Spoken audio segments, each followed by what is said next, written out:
কোন ওলামা একরাম বলছেন ভাগে কোরবানি দেওয়া যাবে না, বরং গরু হোক আর ওঁট হোক, যত বড় পশুই হোক, দিলে একজনের পক্ষ থেকে দিতে হবে।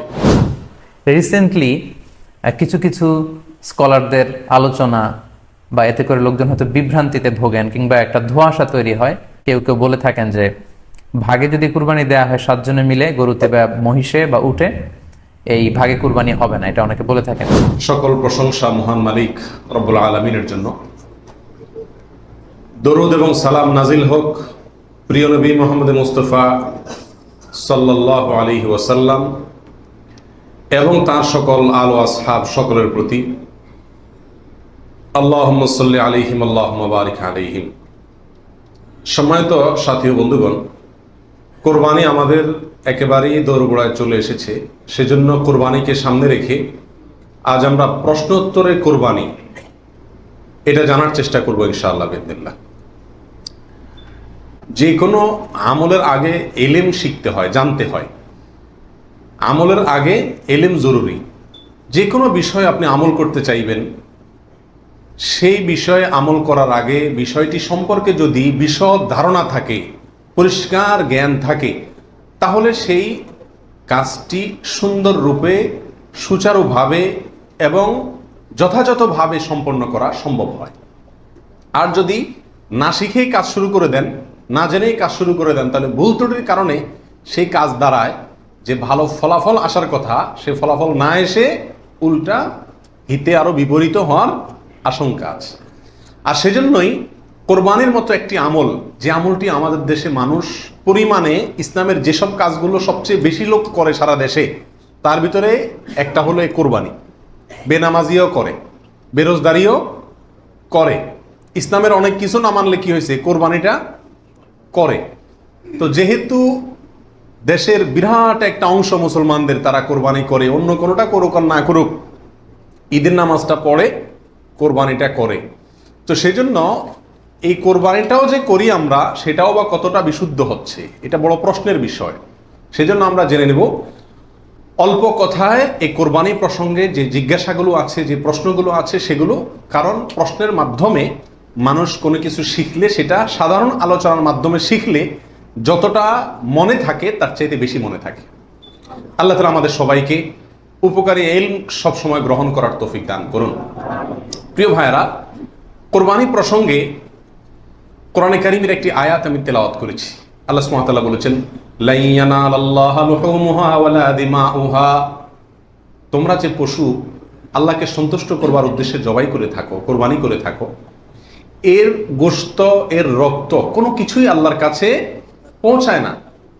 ওয়ালাকিন ইয়ানালুহুত তাকওয়া মিনকুম, ওয়ালাকিন ইয়ানালুহুত তাকওয়া। কিন্তু তোমাদের অন্তরে যে তাকওয়াটা আছে, কোন মানসিকতা নিয়ে, কোন উদ্দেশ্য নিয়ে, কেন তুমি কোরবানি করছো, কোরবানি করার সময় তোমার মনের ভেতরকার অবস্থাটা কি, সেটা কিন্তু আল্লাহর কাছে ঠিকই পৌঁছে যায়। গোশত রক্ত জমিনেই থেকে যায়, দুনিয়াতেই থেকে যায়, উপরে ওঠে শুধুমাত্র তোমার অন্তরের ইচ্ছাটা, বাসনাটা। এই জন্য কোরবানি করার আগে সবচেয়ে গুরুত্বপূর্ণ পয়েন্ট হলো নিয়তকে খালেস করে নেওয়া। কি করে নেওয়া ভাই? নিয়তকে খালেস করে নেওয়া। কোরবানি করার আগে একটু ব্রেক দিন, একটু দাঁড়ান, একটু থামুন। আপনি কোরবানি করতে যাচ্ছেন, একটু থামুন। কেন কোরবানি করছেন? নিজেকে নিজে প্রশ্ন করুন এবং এই প্রশ্নের উত্তর নিজেকে নিজে দিন। এরপরে নিজেই বিচার করতে পারবেন আপনার কোরবানির কোনো বিনিময় আদৌ আল্লাহর কাছে পাবেন নাকি কিছুই পাবেন না। সম্মানিত সাথী বন্ধুগণ, যত মানুষ আমাদের সমাজে কোরবানি করে, এই বিশাল জনগোষ্ঠীর সবচেয়ে বড় অংশ বলা যেতে পারে, এই কোরবানিটা আমাদের জন্য আজ ফ্যাশনে পরিণত হয়েছে। এটার ইবাদত থাকে নাই। কারণ ইবাদত হয় সেই কাজ, যে কাজ বান্দা আল্লাহকে খুশি করার জন্য করে। কোরবানিটা সবচেয়ে বেশি সংখ্যক মানুষ করে, এর একটা কারণ এটাও যে কোরবানি এমন একটা ইবাদত যেটা নগদ লাভ নিজেই পায়, গোশতগুলা ফ্রেশ বাসায় উঠাইতে পারে, ঠিক না ভাই? ঠিক। এই কারণে সমাজের বড় একটা অংশ কি করে? কোরবানি করে। আবার অনেকে কোরবানি করে নিজের নেতাগিরি জাহির করার জন্য। নেতা সাহেব, এমপি সাহেব, মন্ত্রী সাহেব, ব্যবসায়ী সাহেব, হ্যাঁ, অমুক সাপ তমুক সাপ, 10টা গরু, 5টা গরু, সবচেয়ে বড় গরু। এই যে একটা প্রতিযোগিতা, এই প্রতিযোগিতাটা মনে হচ্ছে ভালো কাজের প্রতিযোগিতা, আসলে এটা হলো এক ধরনের বড়াই, মাতবরির প্রতিযোগিতা, নিজের প্রভাব প্রতিপত্তি, নাম সুনাম এগুলোকে প্রতিষ্ঠিত করার প্রতিযোগিতা, যেটা কি প্রশংসনীয় নাকি নিন্দনীয়? নিন্দনীয়। এই জন্য ভাইরা আমার, কোরবানি করার আগে প্রথম একটু থেমে নিজেকে প্রশ্ন করতে হবে, আমি কেন কোরবানি করছি? আমি কি মানুষকে দেখাবার জন্য করছি না আল্লাহকে সন্তুষ্ট করার জন্য করছি? এই বিষয়টি নিজেকে নিজে প্রশ্ন করে এর ইতিবাচক এবং সঠিক উত্তর বের করে আনতে হবে, তারপরে কোরবানির দিকে পদক্ষেপ নিতে হবে। আল্লাহ তাআলা আমাদের সবাইকে বিশুদ্ধ রূপে সঠিকভাবে কোরবানি করার তৌফিক দান করুন। প্রিয় ভাইরা আমার, এবার আমরা চলে যাই প্রশ্ন উত্তরে সরাসরি। প্রথম প্রশ্ন হলো, কোরবানি কি? কোরবানি এটি উর্দুতে ব্যবহার হয়ে থাকে ত্যাগের অর্থে। কোরবানি করা, যে কোনো কাজের জন্য কোরবানি করা মানে কি করা? ত্যাগ করা। এই পশু কোরবানিকে কোরবানি বলা হয় এই জন্য যে এই কোরবানিটাও আসলে মূলত কি? ত্যাগেরই শিক্ষা বহন করছে। ইব্রাহিম আলাইহিস সালামের ত্যাগের স্বাক্ষর এই পশু কোরবানি। এর মাধ্যমে ইব্রাহিম আলাইহিস সালাম যে আল্লাহর জন্য বিশাল বড় ত্যাগ করেছিলেন, আল্লাহর কথাকে মানতে গিয়ে নিজের জীবনের সবচেয়ে বড় পরীক্ষার সম্মুখীন হয়েছিলেন এবং তিনি ত্যাগ করে পরীক্ষা উত্তীর্ণ হয়েছেন। এই কোরবানি যেহেতু তার স্বাক্ষর, সেই জন্য ওই আমাদের সমাজে উর্দুতে সচরাচর যে কোরবানি এই শব্দটি ব্যবহার হয় সেটাই প্রচলিত আছে, অর্থাৎ ত্যাগ করা, কোরবানি। আর আরবিতেও কোরবান শব্দটি আছে, যেটা কোরআনে আল্লাহ তাআলা ব্যবহার করেছেন। আদম আলাইহিস সালামের 2 ছেলে কাবিল এবং হাবিল, তারা উভয়ে আল্লাহর কাছে আল্লাহর সন্তুষ্টির জন্য তারা সাদাকা পেশ করেছিল, নৈকট্য অর্জন করার জন্য। আল্লাহ বলেছেন ইত্তাকাররাবা কোরবানান, তারা উভয়ে যখন কোরবান পেশ করছে, যে কোরবান শব্দ কোরআনেও আছে, অর্থাৎ তারা উভয়ে এমন বস্তু পেশ করেছে যার মাধ্যমে আল্লাহর নৈকট্য অর্জন করা যায়। সেই অর্থে কোরবান মানে হলো আল্লাহর কাছে নৈকট্য অর্জন করার মাধ্যম বা উপায়, অর্থাৎ ত্যাগ করা অথবা আল্লাহর কাছে নৈকট্য অর্জন করার মাধ্যম। এ হলো কোরবানির সংক্ষিপ্ত শাব্দিক পরিচিতি। আর ইসলামী শরিয়াতে কোরবানি বলা হয় জিলহজের 10 তারিখে এবং তার পরবর্তী যে দিনগুলোতে কোরবানি করা যায় সেই দিনগুলোর ভেতরে কোনো পশু, অনুমোদিত পশু যেগুলো জবাই করলে সওয়াব হয় দিনগুলোতে, সেগুলোকে আল্লাহকে সন্তুষ্ট করার উদ্দেশ্যে জবাই করার নাম হলো কোরবানি। এ হলো ইসলামী শরিয়ার পরিভাষায় কোরবানির মোটামুটি একটি সংজ্ঞা।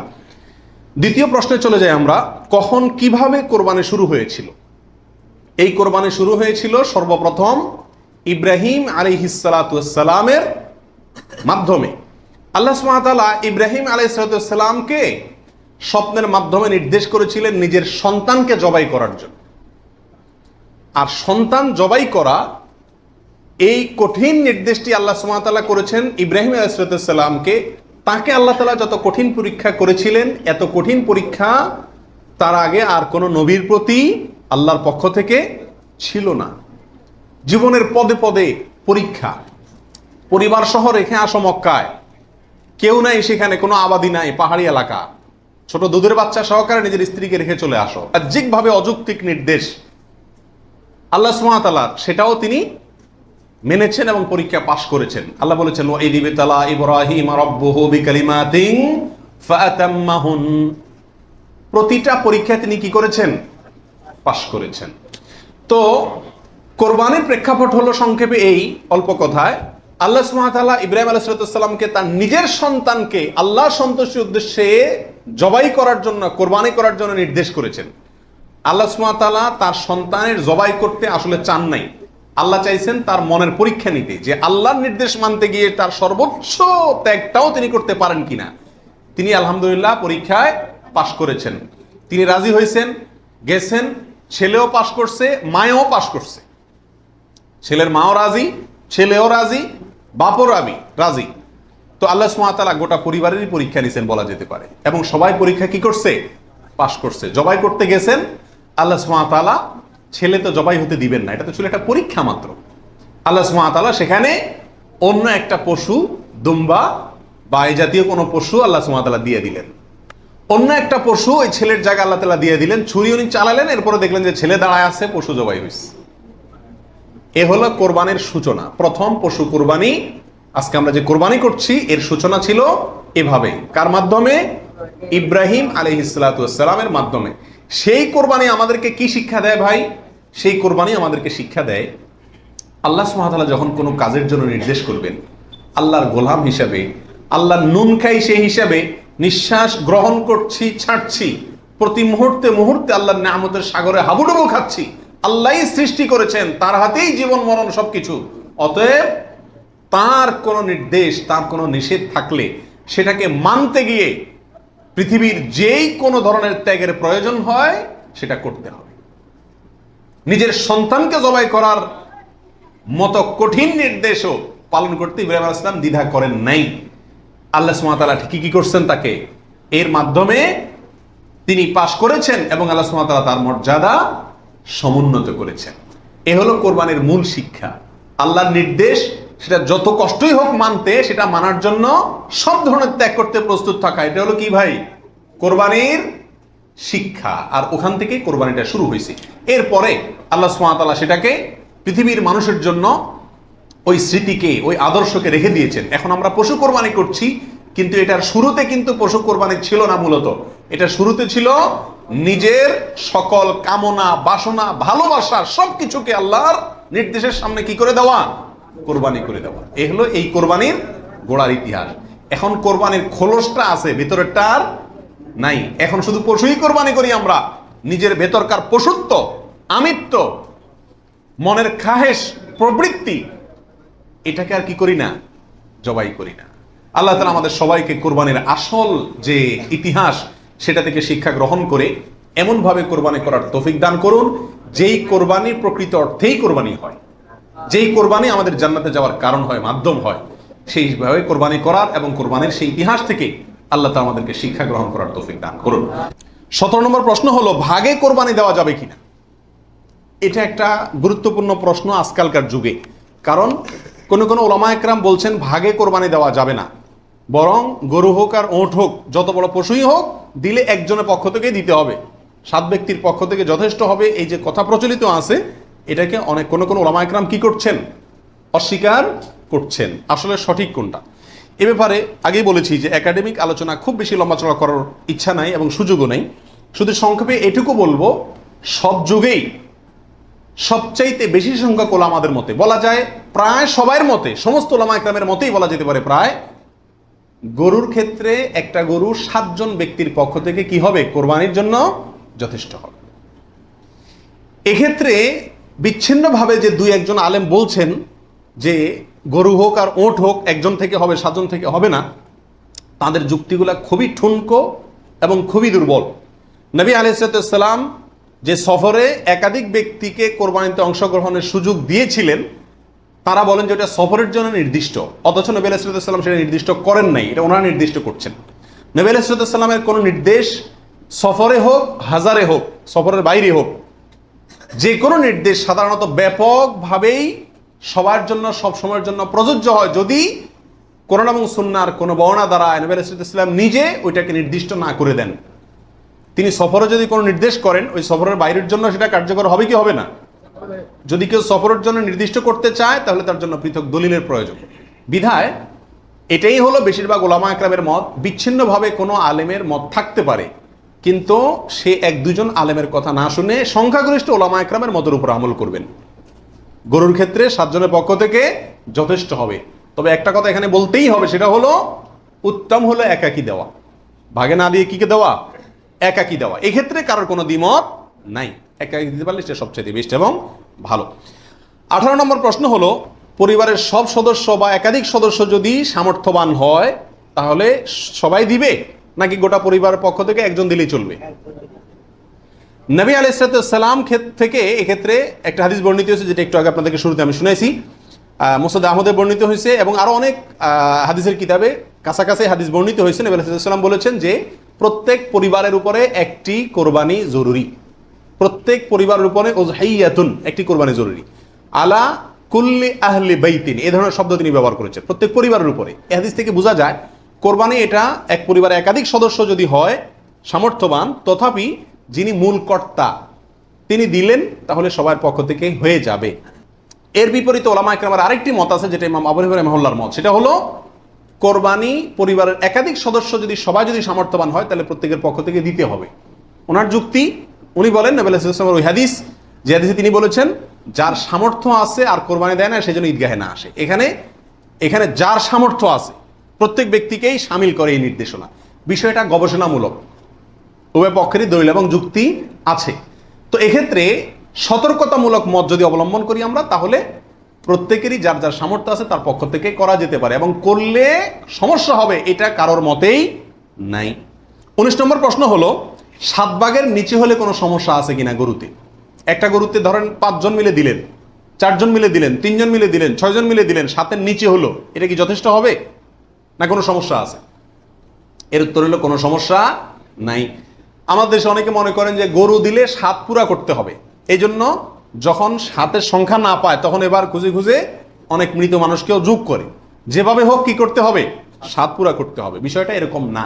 কোরবানির গরুতে সর্বোচ্চ 7 পর্যন্ত দেওয়া যায়, 3 জন, 2 জন, 7 জন, 5 জন, 6 জন, যে কোনো সংখ্যায় 7-এর নিচে থাকলেই কোরবানি দেওয়া যাবে।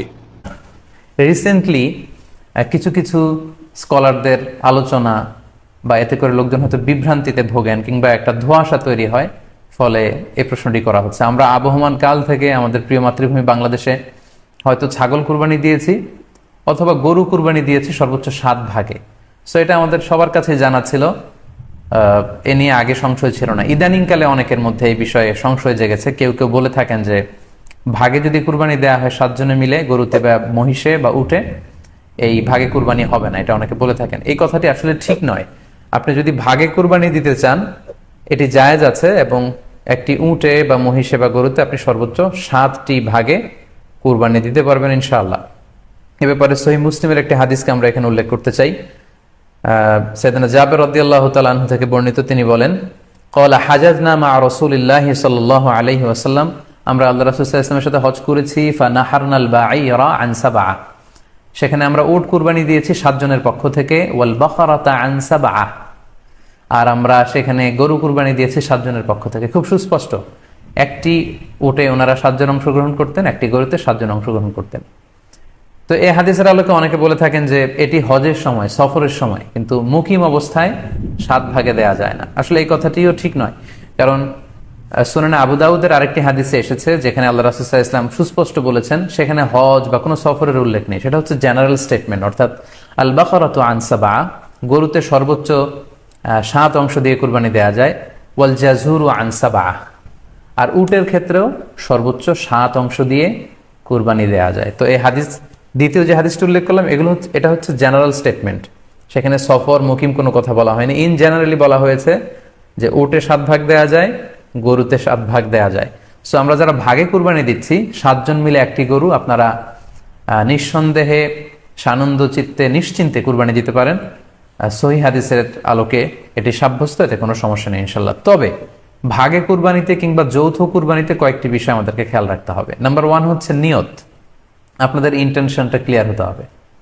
প্রত্যেকেরই যাতে একই ইন্টেনশন থাকে, সবারই যাতে ইন্টেনশন থাকে যে শুধুমাত্র আল্লাহ তাআলার সন্তুষ্টির জন্য আমরা এই কুরবানি দিচ্ছি। এখানে কয়েকজনের যদি ইন্টেনশন থাকে যে আল্লাহর সন্তুষ্টি, অন্যজনের যদি নিয়তে ঝামেলা থাকে, তাহলে কিন্তু কুরবানিটা প্রশ্নবিদ্ধ হয়ে যাচ্ছে। কারণ ইন্নামাল আমালু বিন্নিয়াত, ইয়ানি ইন্নামা সাওয়াবুল আমালি বিন্নিয়াত, সমস্ত কাজের প্রতিদান দেয়া হবে আপনার ইন্টেনশন বা নিয়তের উপর ভিত্তি করে।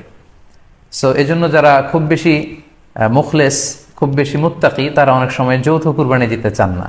তাদের সামর্থ্য না থাকলে ছোট একটা ছাগল দিয়ে তারা একাকি কুরবানি দিতে চান। এটা safe, he want to be in the safer side. কারণ যৌথ কুরবানি দিতে দিতে যে কার মনে কি চিন্তা, কার মনে কি নিয়ত, আমরা কিন্তু কিছু জানি না। সো যদি যৌথ কুরবানি দেন, কুরবানির আগে সবাইকে এটা কনসার্ন করে দেওয়া, রিমাইন্ডার দেওয়া যে ভাই আমাদের কুরবানিটা হবে শুধুমাত্র কেবলমাত্র আল্লাহ তাআলা সন্তুষ্টির জন্য, অন্য কোনো নিয়তের জন্য না থাকে, তাহলে কিন্তু আমাদের কুরবানি বরবাদ হয়ে যাবে। এটা হচ্ছে প্রথম কনসার্ন। 2 নম্বর কনসার্ন হচ্ছে হালাল উপার্জন দিয়ে কুরবানি হতে হবে। যৌথ কুরবানিতে কেউ কেউ যদি এমন থাকে যাদের উপার্জন হালাল না, সেই কুরবানি কিন্তু আল্লাহ তাআলার দরবারে কবুল হবে না। সো এটা খুব গুরুত্বপূর্ণ একটা বিষয়। আরেকটা হচ্ছে লৌকিকতা। লৌকিকতা যদি থাকে তাহলেও কুরবানি কবুল হবে না। যৌথ কুরবানিতে কারো যদি এটা থাকে যে আমার গরুটা সবচেয়ে বড়, আমাদের গরুটা এলাকার সবচেয়ে বড় গরু, এবং সবাইকে বলে বেড়াচ্ছে যে এইবারের গরুটা সবচেয়ে বড় হয়েছে, আমার চেয়ে বড় গরু কেউ দিতে পারে না এই এলাকায়, তো এই জাতীয় যদি লৌকিকতা প্রবণতা কারোর মধ্যে থাকে তাহলেও কিন্তু তার কুরবানি কবুল হবে না। সো যৌথ কুরবানি যদি আপনারা দিতে চান এই বিষয়গুলো আমাদেরকে খেয়াল রাখতে হবে। প্রিয় ভাইয়েরা, 3 নম্বর প্রশ্ন হলো কোরবানি কি জরুরি কোনো বিধান নাকি ঐচ্ছিক? অর্থাৎ কোরবানি কি সবার জন্য করা জরুরি নাকি কোরবানি সুন্নাত, নফল, মুস্তাহাবি জাতীয় কোনো আমল? তো এই বিষয়ে বলবো যে এই ক্ষেত্রে ওলামা একরামের 2টি প্রসিদ্ধ মত আছে। ওলামা একরামের অনেকেই বলেন যে কোরবানি করা এটা সকলের জন্য জরুরি, যাদের সামর্থ্য আছে ঈদের দিন, কোরবানি ঈদের দিন অথবা পরবর্তী দিনগুলোতে যেগুলোতে কোরবানি করা যায়, এই সময়ের ভিতরে যার কাছে নেশা পরিমাণ টাকা আছে তার জন্য কোরবানি করা ওয়াজিব, জরুরি, বাধ্যতামূলক, না করলে গুনাহ হবে। এটা অনেক ওলামা একরামের মত। তাদের দলিল সংক্ষেপে শুধু দলিলগুলো হালকা হালকা টাচ করে যাই। মুসনাদে আহমদ, ইবনে মাজা, মুস্তাদরাকে হাকিম এবং আরো অনেক কিতাবে একটা হাদিস বর্ণিত হয়েছে, যে হাদিসকে মুহাদ্দিসিন ইকরাম সহিহ বলেছেন। আল্লামা আলবানী রাহিমাহুল্লাহ নিজে হাদিসে সহিহ বলেছেন। সেটা হলো এই, নবী রাসূলুল্লাহ সাল্লাল্লাহু আলাইহি ওয়াসাল্লাম বলেছেন, মান ওয়াজাদা সাআতান আন ইউদাহিয়া ওয়া লাম ইউদাহি ফালা ইয়াকরাবান্না মুসাল্লানা। অর্থাৎ যে ব্যক্তি কোরবানি করার সামর্থ্য তার আছে, সক্ষমতা আছে, সচ্ছলতা আছে, সেই ব্যক্তি যদি কোরবানি না করে সেজন্য আমাদের ঈদগাহে ঈদের নামাজ পড়তে না আসে। কোরবানি করার ইচ্ছা না রাখলে সেজন্য ঈদের নামাজ পড়তে না আসে। এটা কিন্তু একটা সতর্কবাণী। শরীয়তে এই ধরনের নির্দেশ সুন্নত নফলের ক্ষেত্রে করা হয় না, ফরজ ওয়াজিবের ক্ষেত্রেই সাধারণত করা হয়। এটা হলো অন্য যুক্তি। দ্বিতীয় দলিল হলো, এটাও মুস্তাদে আহমদে আসছে এবং হাফেজ ইবনে হাজার আল আসকালানী রাহিমাহুল্লাহ বিশ্ববিখ্যাত হাদিস ব্যাখ্যাতা, তিনি বলেছেন যে হাদিসটি বিশুদ্ধ। নবী রাসূলুল্লাহ সাল্লাল্লাহু আলাইহি ওয়াসাল্লাম বলেছেন, ইয়া আইয়ুহান নাস, হে লোক সকল, ইন্না আলা কুল্লি আহলি বাইতিন উদহাইয়াতুন ওয়া আতিরাতুন, নিশ্চয়ই প্রত্যেক পরিবারের লোকের উপরে, প্রত্যেক পরিবারের উপরে একটি করে কোরবানি এবং আতিরা, এটা ওয়াজিব। আতিরা হলো রজব মাসে যে পশুটি জবাই করা হয়, সেটা একসময় ওয়াজিব ছিল, পরে এটা রহিত হয়ে গেছে। তো এখানে নবী রাসূলুল্লাহ সাল্লাল্লাহু আলাইহি ওয়াসাল্লামের ভাষা হলো ইন্না